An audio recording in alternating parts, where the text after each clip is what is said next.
మన big city tech ఛానల్ని like చేయండి అండ్ సబ్స్క్రైబ్ చేసుకోండి, బెల్ ఐకాన్ని క్లిక్ చేయండి. సో నేను పెట్టే ప్రతి వీడియో మీకు నోటిఫికేషన్ వస్తుంటుంది. అండ్ కింద కామెంట్ సెక్షన్లో మెన్షన్ చేయండి మీకు ఏమైనా డౌట్స్ ఉన్నా కానీ. నేను ప్రతి కామెంట్ని చదువుతుంటాను, ప్రతి కామెంట్కి రెస్పాండ్ అవుతుంటాను. And thank you for watching this video అండి. సో ఇవాళ టాపిక్లోకి వెళ్ళిపోతాం గురించి అన్నమాట. జింకోవిట్ సిరప్ యూజెస్ ఏంటి, దాని సైడ్ ఎఫెక్ట్స్ అండ్ ప్రికాషన్స్ ఏంటో చూద్దామండి.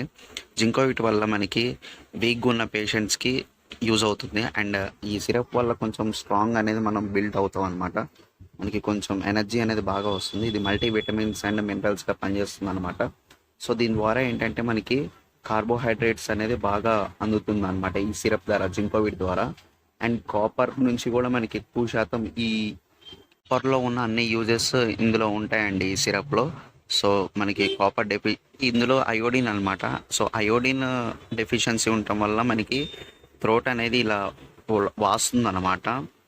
అండ్ థ్రోట్ అనేది బాగా వాస్తుంది అయోడిన్ డెఫిషియన్సీ వల్ల. ఎట్యూల్ అండ్ వీక్నెస్గా ఉంటుంది అనమాట. బాగా కొంచెం మనకి చాలా వీక్నెస్గా అనిపిస్తూ ఉంటుంది. అండ్ హార్ట్ రేట్ కూడా మనకి చేంజ్ అవుతూ ఉంటుంది. అండ్ మనకి తెలియకుండానే వెయిట్ అనేది చాలా అంటే చాలా గెయిన్ అవుతూ ఉంటాం. సో మనం ఎక్స్పెక్ట్ చేయము, అన్ఎక్స్పెక్టెడ్గా వెయిట్ అనేది గెయిన్ అవుతూ ఉంటాము. అండ్ హెయిర్ కూడా బాగా లాస్ అవుతూ ఉంటాం అన్నమాట. సో హెయిర్ అనేది మనకి అసలు లాస్ అయిపోతూ ఉంటాం ఈ అయోడిన్ డెఫిషియన్సీ వల్ల. అండ్ మనకి ఇర్రెగ్యులర్ పీరియడ్స్ కూడా వస్తూ ఉంటాయి అన్నమాట. పీరియడ్స్ కూడా రెగ్యులర్గా రావు ఈ అయోడిన్ డెఫిషియన్సీ వల్ల. డెఫిషియన్సీ వల్ల మనకి గైటర్ అనేది ఫామ్ అవుతుంది, డిఫికల్ట్ ఇన్ స్వాలోయింగ్, బ్రీతింగ్ కూడా ప్రాబ్లం వస్తుంది. అండ్ ఇందులో వచ్చేసి hyper thyroidism, hypothyroidism already Polybion సిరప్లో డిస్కస్ చేశానండి. అయోడిన్ డెఫిషియన్సీ అంటే ఏంటి, దానివల్ల ఏమవుతుందని మొత్తం మనం సో నేను లింక్ ఆల్రెడీ ఇక్కడ ఇచ్చానండి. ఎవరైనా వాచ్ చేయకపోతే పాలిబియన్ సిరప్ యూజ్ చేస్తుంది అంతా వాచ్ చేయండి ఈ వీడియో. ఈ జింకోవిట్ సిరప్ వల్ల చాలా అంటే చాలా యూజెస్ ఉంటాయండి. సో బలానికి మల్టీవిటమిన్స్గా బాగా పనిచేస్తుంది అండ్ మనకి బాగా ఎనర్జీని ఇస్తుంది అనమాట ఈ జింకోవిట్ సిరప్. అండ్ ఇది ఏజెస్ వాళ్ళు వాళ్ళ పిల్లలు అంటే ఇవాళ పుట్టిన పిల్లల నుంచి 1 year వరకు పిల్లల వరకు ఈ డ్రాప్స్ అనేది వాడుకోవాలన్నమాట.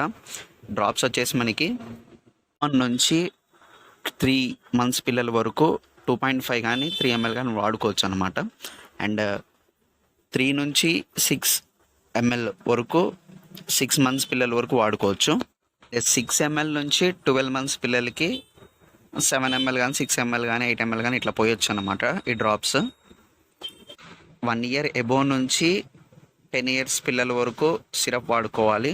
అండ్ 10 years నుంచి ఎబో వాళ్ళ వరకు టాబ్లెట్స్ అనేవి జింకోవిట్ టాబ్లెట్స్ వాడుకోవచ్చు అనమాట. ఈ సిరప్ కూడా వాడుకోవచ్చు పెద్దవాళ్ళు.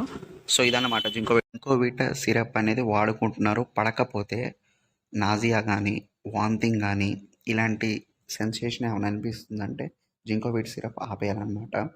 అండ్ స్టమక్ అప్సెట్ ఇస్తున్నా కానీ లేకపోతే మనకి ఏమన్నా హెడేక్గా అనిపిస్తున్నా కానీ ఈ జింకోవిట్ సిరప్ అనేది స్టాప్ చేయాలన్నమాట. ఎలర్జీ సిమ్టమ్స్, ర్యాషెస్ కానీ స్కిన్ ర్యాష్ ఎలర్జీ కానీ ఏమనిపించినా కానీ జింకోవిట్ సిరప్ అనేది స్టాప్ చేయాలన్నమాట. సో మనకి ఇలా స్కిన్ కనుక ఎలర్జీ సింటమ్స్ కనుక చూపిస్తుంది, జింకోవిట్ వాడుకున్నప్పుడు స్టాప్ చేయడం చాలా మంచిది. అండ్ ప్రెగ్నెన్సీ లేడీస్కి చాలా అంటే చాలా మంచిది, సేఫే అనమాట. And thank you friends for watching this video. Hope మీకు ఈ వీడియో అయితే అర్థమైంది అనుకుంటున్నాను.